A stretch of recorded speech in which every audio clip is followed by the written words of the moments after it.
Puis il s'adresse à Thomas. « Mets ton doigt ici, regarde mes mains, avance ta main et mets-la dans mon côté. Ne refuse plus de croire, deviens un homme de foi. » Thomas lui répondit « Mon Seigneur et mon Dieu. » Jésus accueille Thomas avec amour et miséricorde. Il répond à son incrédulité avec patience et compassion. Et cette rencontre, finalement, elle révèle la nature profonde de l'amour divin, offrant à Thomas une nouvelle perspective sur la grâce de Dieu. De même, quand nous rencontrons, nous, le Christ ressuscité, nous sommes enveloppés de sa miséricorde infinie. Ça nous libère de nos doutes et de nos faiblesses. Facile à dire, mais concrètement, la résurrection de Christ est la preuve ultime de la puissance de Dieu. En rencontrant le Christ ressuscité, nous sommes confrontés à cette réalité finalement indéniable, ce qui dissipe nos doutes quant à la puissance de Dieu pour accomplir ce qu'il a promis. Christ est ressuscité, il est vraiment ressuscité. Je le crois et des milliards de personnes l'ont cru avant moi, des milliards le croiront après moi, parce que ça repose sur une réalité.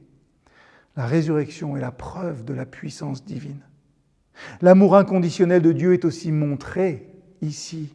La rencontre avec le Christ ressuscité nous révèle l'amour inconditionnel de Dieu malgré nos faiblesses et nos doutes, comme ceux de Thomas ici.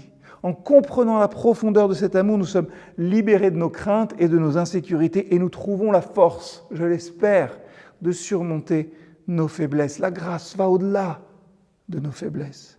La rencontre avec le Christ ressuscité nous libère de nos doutes et de nos faiblesses parce que ça nous transforme intérieurement. Son esprit en nous est là et peut guérir nos blessures émotionnelles, renforcer notre foi et nous donner le courage de faire face à nos doutes et à nos faiblesses avec confiance. Oui, la rencontre avec le Christ ressuscité nous donne accès finalement à la grâce abondante de Dieu. Cette grâce, elle nous libère de la culpabilité, du poids de nos fautes passées, et elle nous permet de marcher dans la liberté et la plénitude d'une vie en Christ. Et enfin, la résurrection de Jésus nous donne une espérance renouvelée en un avenir meilleur. Nous sommes remplis d'espérance quand nous rencontrons ce Christ ressuscité, une espérance qui transcende ce que l'on vit maintenant. Ça nous permet de regarder au-delà de nos doutes et de nos faiblesses avec confiance et avec assurance. En somme, et j'ai pris différents aspects ces derniers jours de ces réalités qui sont finalement très semblables. La rencontre avec le Christ ressuscité nous libère de nos doutes et de nos faiblesses en nous révélant la puissance divine, en nous enveloppant dans l'amour inconditionnel de Dieu et en nous transformant intérieurement.